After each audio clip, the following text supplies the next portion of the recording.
Είναι η επικοινωνία.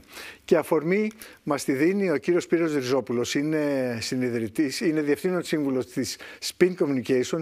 Νομίζω είναι και ο άνθρωπος που την έχει ιδρύσει. Σωστά. Η οποία είναι, νομίζω, η πρώτη εταιρεία που έχει εισαγάγει σε πολύ μεγάλο βαθμό στην επικοινωνία την τεχνητή νοημοσύνη.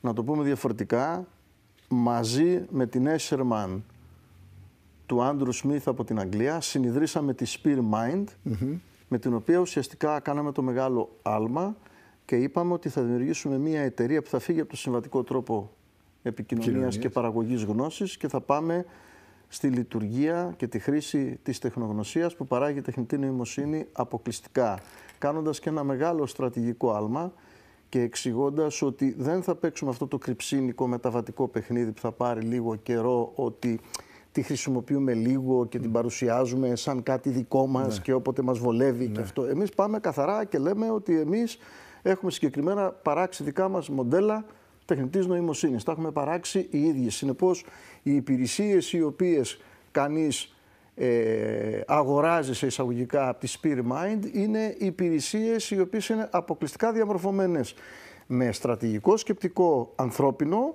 αλλά με αποτελέσματα τεχνητής νοημοσύνης. Μισό λεπτό τώρα. Σε άλλες εκδοχές της τεχνητής νοημοσύνης ήταν προφανές ή εύκολα εξηγήσιμο ποια είναι η λειτουργία της, τι κάνει δηλαδή και πώς βοηθάει. Στο δικό σας το κομμάτι ομολογώ ότι έχω απόλυτη άγνοια και νομίζω δεν είμαι ο μόνος. Τι σημαίνει τεχνητή νοημοσύνη στην επικοινωνία? Θα σας το πω ως εξής. Καταρχήν, θα ξεκινήσω ανάποδα. Ένα πράγμα το οποίο διαπιστώσαμε αμέσως μόλις φτιάξαμε την εταιρεία, δημιουργήσαμε την εταιρεία, ήταν ότι η ίδια η αγορά και οι ενδιαφέροντες μας τράβηξαν να ασχοληθούμε και με άλλα αντικείμενα. Διότι όταν ξεκινούσαμε να πηγαίνουμε να παρουσιάσουμε τα δικά μας προϊόντα της τεχνητής νοημοσύνης στην επικοινωνία, βρεθήκαμε σε συζητήσεις οι οποίες μας λέγανε ότι, κύριε Ριζόπουλε, σας γνωρίζουμε από τη Spin Communications, η αξιοπιστία υπάρχει. Εμείς θέλουμε από εσάς όμως να μας κάνετε και αυτό, γιατί είτε θα μας κάνετε εσείς αυτό, είτε θα μας το κάνει κανείς και εμείς δεν ξέρουμε να λειτουργήσουμε. Θα σας πω. Η γνωμάτευση μιας μαγνητικής από ιδιωτικό νοσοκομείο, πνευματικά δικαιώματα νομικά, αξιοποίηση αντοχής κατασκευαστικών υλικών, ό,τι μπορείτε να φανταστείτε, το οποίο μας οδήγησε σε κάποια συμπεράσματα. Γιατί ξέρετε, η τεχνητή νοημοσύνη είναι συνεχώς μεταβαλλόμενη. Προφανώς. Μαζί της λοιπόν πρέπει να μεταβαλλόμαστε κι εμείς. Το βασικό μας συμπέρασμα ήταν ότι τελικώς το πρώτο μεγάλο είναι ότι δεν θα υπάρξει εξειδίκευση. Η μεγάλη δυνατότητα που θα προσφερθεί είναι του κατά πόσον έχεις το ανθρώπινο σκεπτικό και την αναλυτική σκέψη να μπορείς να αξιοποιήσεις τα λογισμικά που υπάρχουν και από εκεί και πέρα να ελέγξεις στο βαθμό που μπορείς σε δεύτερη φάση τη γνησιότητα του αποτελέσματος κατά πόσον αυτό το οποίο προκύπτει έχει όλες τις σοβαρές υποδομές για να σταθεί ως συμπέρασμα. Είναι δύο διαφορετικά πράγματα. Θα είχε πολύ μεγάλο ενδιαφέρον αν πρακτικά μου δίνατε 2-3 παραδείγματα για το πώς λειτουργεί. Θα σας πω τι κάνουμε εμείς. Ναι. Έτσι. Γιατί αυτή τη στιγμή οι ενδιαφερόμενοι που έρχονται σε εμάς είναι δύο ειδών. Εκείνοι που θέλουν τα εργαλεία επικοινωνίας τα οποία έχουμε αναπτύξει εμείς και εκείνοι που θέλουν μια γενικότερη αξιοποίηση της τεχνητής νοημοσύνης στις δικές τους ανάγκες. Θα σταθώ λοιπόν στο πρώτο κομμάτι. Εταιρική επικοινωνία, πολιτική επικοινωνία. Όλα μπορώ. Θα σας δώσω δύο διαφορετικά παραδείγματα. Ναι. Θα σας δώσω ένα παράδειγμα εταιρικό και θα σας δώσω και ένα παράδειγμα πολιτικό. Πώς μπορούν να αξιοποιηθούν. Και θα δείτε ότι σε όλη αυτή τη σε όλο αυτό που θα σας περιγράψω, το ζήτημα δεν είναι η διαδικασία, είναι ο τρόπος σκέψης προς την προσέγγιση. Εμείς έχουμε ένα εργαλείο στη Spear Mind, το οποίο το λέμε Feelings Journey. Με το εργαλείο αυτό το οποίο έχουμε καλλιεργήσει, μας δίνει τη δυνατότητα όταν βλέπουμε μια εταιρική ταυτότητα, να μπορούμε να αναλύσουμε τα συναισθήματα τα οποία παράγει όταν αξιοποιείς τις 5 αισθήσεις. Το βλέμμα, την ακοή, την όσφρηση, τη γεύση, το άγγιγμα. Η εταιρική ταυτότητα μπορεί να παράξει συναισθήματα σε όλα αυτά. Το σήμα ή το προϊόν. Ναι. Έτσι. Άρα λοιπόν, εκεί τι κάνουμε? Έχουμε τη δυνατότητα πλέον και χωρίζουμε τα συναισθήματα σε 3 κατηγορίες. Θετικά, ουδέτερα, αρνητικά. Έχουμε τη δυνατότητα να αξιολογήσουμε την ένταση και για να βοηθήσουμε τον πελάτη μέσα από αυτή τη διαδικασία, αφού αξιολογήσουμε τα συναισθήματα, πάνω στα συναισθήματα παράγουμε και όλη τη στρατηγική στα κοινωνικά δίκτυα, γιατί μπορούμε και του δίνουμε hashtags τα οποία αποτυπώνουν αν τα συναισθήματα δηλαδή είναι πολύ θετικά, μας δίνει τη δυνατότητα να κάνουμε την υπέρβαση στο θετικό. Αν είναι ουδέτερα, να βελτιώσουμε την ουδέτερη εικόνα, αν είναι αρνητικά, να βελτιώσουμε την αρνητική εικόνα. Αυτό το έχουμε παράξει μόνοι μας. Να κάνουμε μία εξήγηση όμως πώς ακριβώς διαμορφώνεται η διαδικασία όλη. Ασφαλώς. Φανταστείτε την τεχνητή νοημοσύνη σαν έναν άξονα. Φανταστείτε στον έναν άξονα τα μικροτσίπ τα οποία φτιαχτήκαν, με τα οποία τρέχουν οι γνώσεις και οι πληροφορίες σε άλλες ταχύτητες, σαν αυτά που παρήγαγε η Nvidia. Έτσι. Στον ίδιο άξονα είναι οι γίγαντες της τεχνολογίας, οι οποίοι παρήγαγαν τις γλώσσες ChatGPT, Gemini κτλ. Και κάνουμε το τεράστιο άλμα και πάμε στον consumer, πάμε στο χρήστη. Εμείς λοιπόν ως Spearmind τι αποφασίσαμε? Ότι από το ένα στο άλλο υπάρχει ένας τεράστιος χώρος στρατηγικής επεξεργασίας, όπου μπορείς να αξιοποιήσεις τα λογισμικά τεχνητής νοημοσύνης που υπάρχουν, τα οποία εμείς λειτουργούμε με γύρω τα 12 αυτή τη στιγμή. Λοιπόν, να αξιοποιήσεις αυτά χωρίς να αναγκάζεσαι να φτιάξεις δικό σου λογισμικό. Ούτως ή άλλως, επειδή έχω ενημερωθεί ότι είστε και μεγάλος οπαδός τεχνητής νοημοσύνης, μπορώ να σας διαβεβαιώσω ότι αυτή τη στιγμή, πριν από 3 μήνες, η δυνατότητα διαμόρφωσης κώδικα μέσα από την τεχνητή νοημοσύνη ήταν στο 7% και τώρα έχει πάει στο 12%. Δηλαδή, αυτό που έχει αλλάξει τα πάντα, το οποίο είναι τα δεδομένα τα καινούρια, είναι ότι η καινούρια γλώσσα δεν είναι του κώδικα των αποφύτων του Πολυτεχνείου. Είναι καθομιλουμένη. Αν έχεις αναλυτική σκέψη. Εμείς λοιπόν τώρα, ας πούμε, μια μεγάλη πρόκληση, υπάρχει μια φράση που χρησιμοποιούν στην Ελλάδα πολιτικά, να μην αναφερθούμε σε ποιον, η οποία είναι πολύ όμως ιστορική, που μιλάει για εμβάθυνση και διεύρυνση. Εγώ τη χρησιμοποιώ και σε αυτή τη δουλειά. Το ένα το κομμάτι είναι να διευρύνεις τα προϊόντα τα οποία φτιάχνεις. Το βασικότερο κομμάτι της εμβάθυνσης όμως θα είναι πώς θα μπορέσουμε να προσδιορίσουμε τον AI specialist σε επίπεδο ανθρώπινου δυναμικού. Ποιος είναι αυτός ο οποίος μπορεί να κάνει αυτή τη δουλειά? Εκεί λοιπόν έρχεται, και εμείς το έχουμε ήδη προτάξει σαν συμπέρασμα, έρχεται η ίδια η JP Morgan.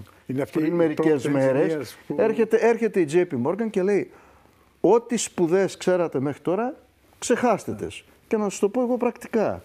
Το οποίο, να ξέρετε ένα πράγμα, θα δημιουργήσει δυναμικές νέας οικονομίας. Μα διάβαζα ότι οι μεγαλύτερες αμοιβές σήμερα στις ΗΠΑ είναι αυτοί που έχουν τον τίτλο AI Prompt Engineers. Αυτοί που τροφοδοτούν τα συστήματα τεχνητής νοημοσύνης. Εγώ θα σας το ελληνοποιήσω. Μαζί με τον Άντρου Σμιθ, με τον οποίο είχα την τιμή να συνεταιριστώ, που είναι 40 χρόνια στη τεχνητή νοημοσύνη, γιατί ξέρετε, η τεχνητή νοημοσύνη δεν είναι κάτι καινούριο. Πάντα υπήρχε. Απλά εδώ τι συνέβη? Δημιουργήθηκε το τσίπ εκείνο που έδωσε τη δυνατότητα επεξεργασίας, που οδήγησε στη δυνατότητα να μπορεί να υπάρχει στον κάθε καταναλωτή. Πάντα υπήρχε.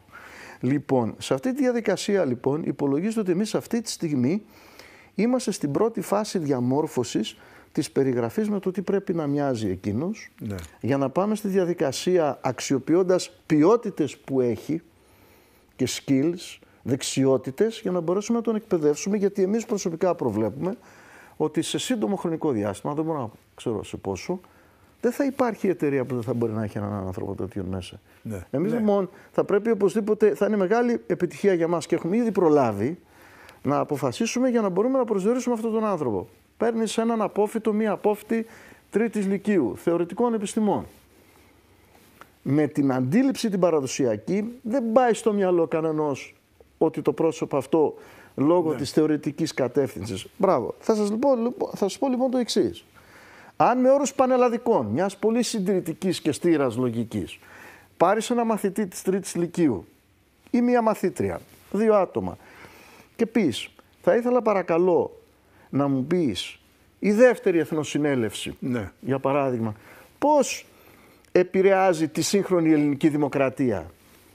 Ο μαθητής που θα σου δώσει την παπαγαλία από τη σελίδα 65 στη σελίδα 67 για να γράψεις καλά, δεν σου κάνει. Ο μαθητής ή η μαθήτρια που θα σου δώσει τη μία παράγραφο, έστω και αν είναι λανθασμένη, είναι αξιοποιήσιμη. Δεν είναι έτοιμη, είναι αξιοποιήσιμη. Άρα τι πρέπει? Πρέπει να ξεχάσουμε τι ξέρουμε και να πάμε ένα βήμα πίσω. Συγκρατήστε όμως το εξής, ότι ο άνθρωπος αυτός, ο άνθρωπος αυτός δεν είναι απόφοιτος Πολυτεχνείου. Είναι θεωρητικό. Άρα όλα πάνε σε μια νέα κατεύθυνση. Εσείς οι δημοσιογράφοι δείξατε μεγάλη ανησυχία για τι θα συμβεί σε εσάς. Μα, ακούστε να δείτε, σε μια χώρα που έχουμε σταματήσει να κάνουμε αναλύσεις, γιατί ακόμα και τις αναλύσεις μας τις ταΐζουν, έτσι, εκείνος ο οποίος χρησιμοποιεί πρωτόλια σκέψη γράφοντας, ή μιλώντας, είναι πολύ πιο πολύτιμος σε μια εποχή τεχνητής νοημοσύνης. Εκείνος που παίρνει το δελτίο τύπου και το κατεβάζει αμάστο. Σωστό. Και έχετε δίκιο και το εντοπίζετε πολύ σωστά και είναι ένα συστατικό της επικοινωνίας. Αυτό δεν είναι καν δημοσιογράφος, αλλά έρχεται η ίδια η πραγματικότητα και αναιρεί την ύπαρξή του. Όμως θέλω να προλάβω λίγο, καθώς μπήκαμε ήδη και εμέσως στο κομμάτι της πολιτικής επικοινωνίας, το εξής. Έχουμε μπροστά μας ένα πολύ μεγάλο θέμα, αμερικανικές εκλογές. Δεν στέκομαι καθόλου στο πολιτικό περιβάλλον και στο πολιτικό αντίκτυπο. Μένω στη στήρα επικοινωνία.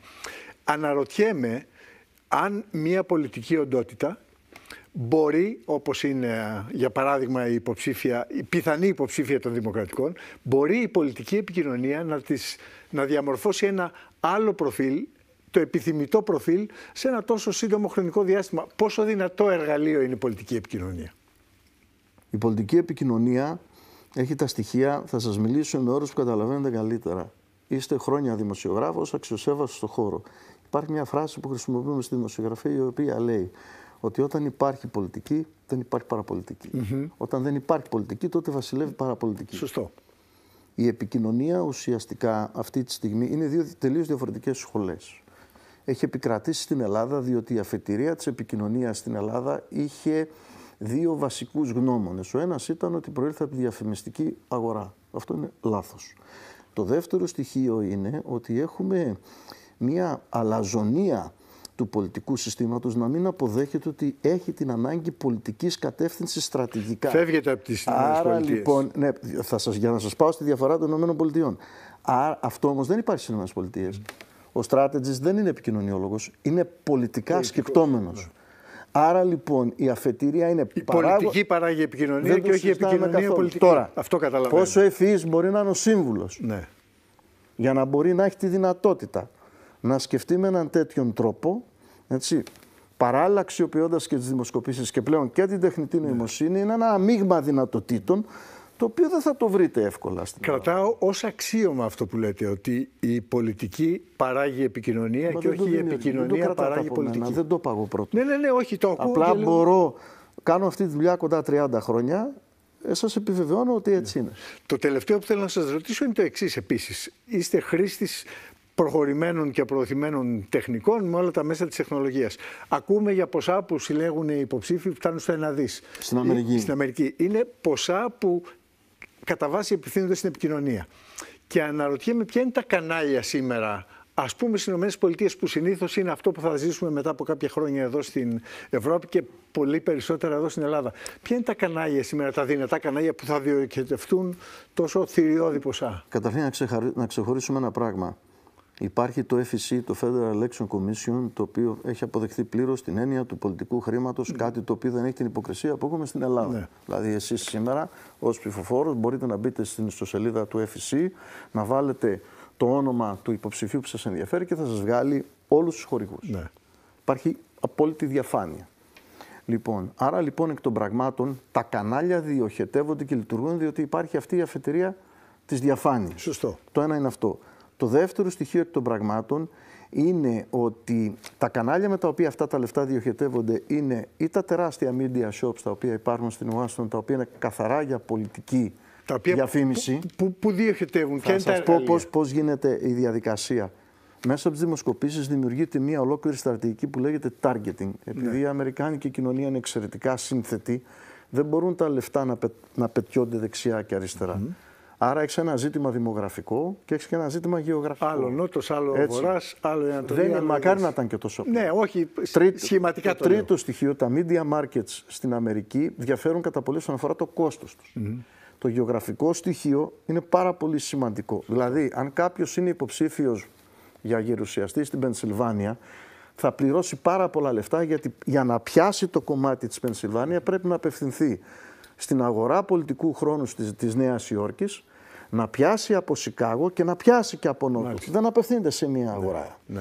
Άρα λοιπόν το κόστος αυτό διανέμεται με βάση τη συγκεκριμένη ανάγκη. Το δεύτερο στοιχείο, γι' αυτό και γελάω όταν στην Ελλάδα παρακολουθούν τις εθνικές δημοσκοπήσεις στην Αμερική, είναι πολύ πιο σημαντικό να παρακολουθείς τις δημοσκοπήσεις σε πολιτιακό επίπεδο, ότι οι πολιτείες καθορίζουν τους εκλέκτορες. Είναι πάρα πολλές φορές, το θυμάστε, ότι η Χίλαρη έχασε Για μερικούς, κέρδισε 2 εκατομμύρια ψήφους παραπάνω και έχασε. Άρα λοιπόν είναι ένα σύνθετο σύστημα το οποίο όταν αποφασίζεις να χειοθετεύσεις αυτά τα λεφτά, τα οποία είναι πολλά και είναι σύνηθες αυτή η αγορά να είναι ακριβή και να μην αμφισβητείται. Υπάρχουν επίσης εταιρείες που κάνουν fundraising στην Αμερική, οι οποίες δουλεύουν με 20% κέρδος. Ναι. Είναι μια ολόκληρη διαδικασία. Μαζεύουν λεφτά. Επίσης είναι ένα σύστημα πρόσβασης. Να σας πω κάτι. Επειδή είναι περιορισμένος ο χρόνος, αν το επιτρέπει το πρόγραμμά σας και αν έχετε τη διάθεση, θα ήταν τεράστια η χαρά μου να ανοίξουμε το θέμα της πολιτικής επικοινωνίας, τα σύγχρονα εργαλεία, τα σύγχρονα κανάλια και το παράδειγμα των ΗΠΑ, πώς τα σύγχρονα επικοινωνιακά εργαλεία και πώς η πολιτική τα αξιοποιεί, προσπαθώντας να δούμε λίγο εσωτερικά τις διαδικασίες στην Αμερική. Με ενδιαφέρει να γίνεται κατανοητό ότι η δημιουργικότητα στο συγκεκριμένο κομμάτι δεν μπορεί να κάνει το άσπρο μαύρο. Ναι. Από εκεί και πέρα μπαίνουν υποκειμενικά στοιχεία, υποκειμενικά στοιχεία conspiration, όπως πούμε τώρα αυτή τη στιγμή με την περίπτωση Τραμπ που ακούς συζητήσεις του κατά πόσο ήταν στημένο. Δηλαδή υπάρχουν χαζομάρες στην πολιτική. Υπάρχουν. Αν θα είστε στην Αθήνα στις επόμενες εβδομάδες. Όχι, αλλά τις επόμενες μέρες με μεγάλη χαρά. Θα μας κάνετε την τιμή. Με μεγάλη χαρά. Τι λέτε, δική μου τιμή και σας ευχαριστώ και για τον χρόνο. Όχι, εγώ ευχαριστώ για τη διάθεσή σας στον χρόνο σας και κυρίως ότι μοιράζεστε την πολύ πολύτιμη εμπειρία και γνώση σας μαζί μας. Να είστε καλά, σας ευχαριστώ πολύ. Λοιπόν, θερμά ευχαριστώ. Μένω στο ότι θα τα ξαναπούμε εστιάζοντας στην πολιτική επικοινωνία και στο περιβάλλον των αμερικανικών εκλογών. Όχι με το πολιτικό περιβάλλον, κυρίως στο τεχνικό κομμάτι. Δεν έχουμε πρόβλημα να μιλήσουμε για οτιδήποτε. Ωραία. Απλά συγκρατήστε αυτή την κουβέντα. Όσο θα θυμάστε ότι η Αμερική είναι η χώρα του NBA. Ναι. Τα πάντα αλλάζουν. Ναι. Δείτε σε πόσα λεπτά ανακοίνωσε ο Biden, σε πόσα λεπτά απεδέχθη η Καμάλα, σε πόσα λεπτά απάντησε ο Τραμπ. Και σε πόσα λεπτά οι χορηγοί σκάσανε 90 εκατομμύρια. Βλέπετε δηλαδή ότι αυτοί είναι ρυθμοί που σε εμάς δεν είναι κατανοητοί. Λοιπόν, τα κρατάω όλα αυτά ως αφορμή και ως πρόλογο για την επόμενη κουβέντα που θα κάνουμε, για την οποία προκαταβολικά ευχαριστώ θερμά. Σας ευχαριστώ και να είστε καλά, κύριε. Να είστε καλά.